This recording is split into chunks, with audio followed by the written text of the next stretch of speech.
Representative Ben Smaltz in the Public Policy Committee, both in the Senate, and that serves with Representative Smaltz for their dedication, their loyalty on getting this bill through. And today history is made. And I'm very proud of that. The governor's absolutely right. This is for the consumer. Senator Long. Well, thank you, Governor. Thanks, first of all, for putting this together. I don't think anybody here is suggesting this is the most important bill in the session, but it is very symbolic of the fact that we're finally putting some of these archaic alcohol laws in Indiana in the rearview mirror, and that is important.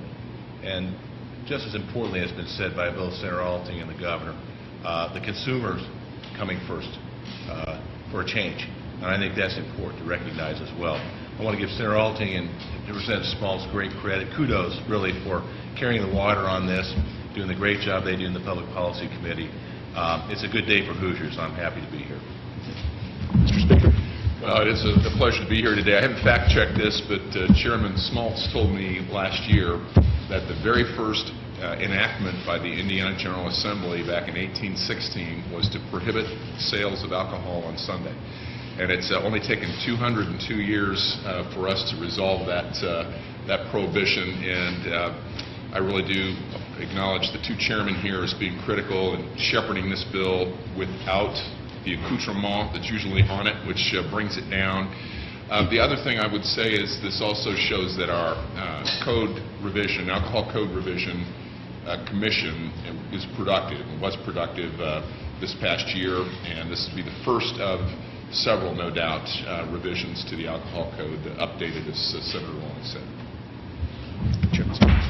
Thank you, Governor. I'd like to thank the leadership of the Senate and of the House from the second floor as well. What I feel like we have in Indiana is a team that works to get things done for people the way they want it done. And I think we found a place, a nice place to land that allows the prohibition of Sunday sales to end, but not be overly expansive. In Indiana, we do things in a reasonable way, and I think the Sunday sales, we found that spot. Lieutenant Governor Crouch.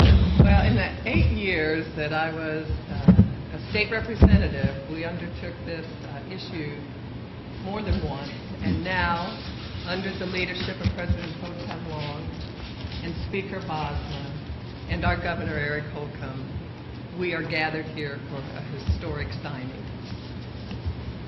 So let's do this. All right. Let's make some history.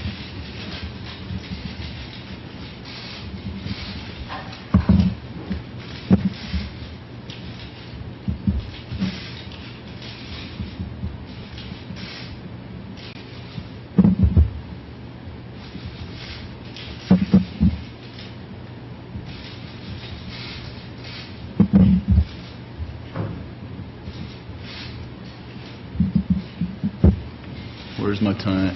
1:39.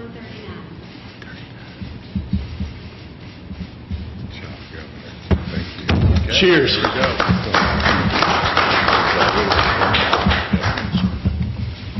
Congratulations. Any questions? So now that Hoosiers have Sunday alcohol sales, when do they get sold beer? Let's get through Sunday first.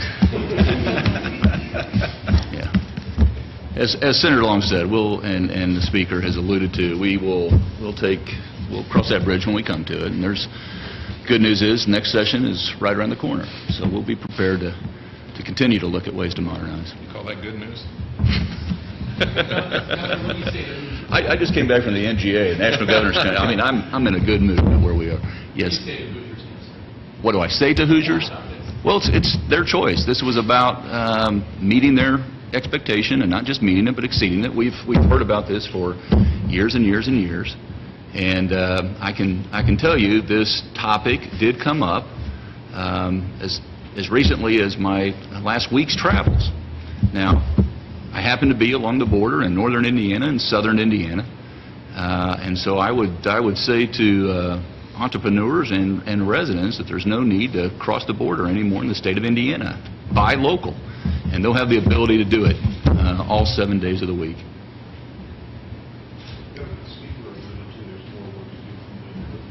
Sure.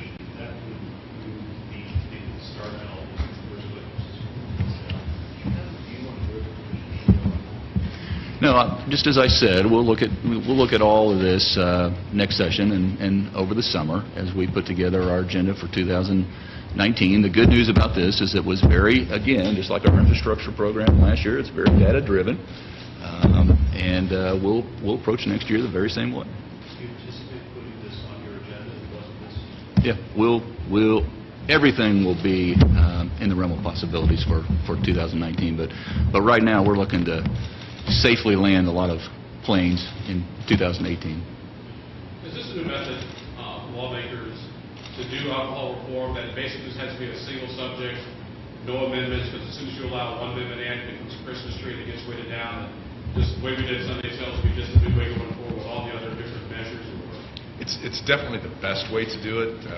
Throughout my career here, there's always been an alcohol Christmas tree bill, and it generally has gone down in flames. Many times with Sunday alcohol sales in it as well, because it gets loaded up with everyone's pet issue in the industry. So I think the way that Senator Alting and Chairman Alting and Chairman Smalls handled this was artful, and it was discipline. It was the best way to do it. It was intentional, absolutely. This is the way to keep it clean, as the speaker said. Historically, either because you wanted an issue heard or you wanted to kill the bill altogether, it got voted up. And that's the long history of alcohol revision attempts. As Lieutenant Governor mentioned, she saw it almost every year that she was in the legislature. So by keeping it clean, and that took discipline from both chairmen to do that, it was able to, I think, move without any hindrances. And that was important. So, yes, if you really want to get something moved in this realm, you probably have to keep the bill clean. Governor, why have the law take effect immediately for civil rights behind it? Yeah, you asked why, we asked why not, and we went for the latter. Again, this was meeting consumer and exceeding their expectations. And so we want to make sure that this is rolled out appropriately, safely, obviously. Come Sunday will be the first opportunity for Hoosiers in our history. So please, safety first. Governor, if I could add to that, we actually made that decision in the House, and we had a bona fide discussion of why wait. Everyone knows about it. Everyone's read about it. There seemed to be, no one could come up with a good reason. So that's how it was amended in the House. Governor, what does this mean for the state economic? Well, there's some happy businesses along the border, as I just mentioned. They were kind of chomping at the bit to get to this Sunday. And I can tell you, there's folks dealing with a lot of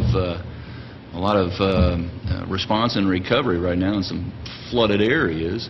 And as they get their businesses back up and going, it's going to mean a big deal to them along the border. So economically, this is a good step in the right direction. But again, it came down to we heard from consumers. So this was about the consumer, and then they were asking why not.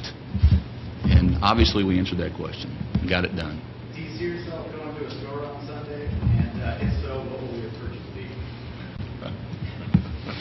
Let's see, let me put the card up. I could see that, and I know what I would purchase. You'll just have to wait and see. Maybe on Sunday. You mean on my tab? Or you meant what I was going to buy? Yeah. Yeah, we will. Okay. All right. Thank you all. Thank you. Thanks, everyone. Okay. Thank you so much.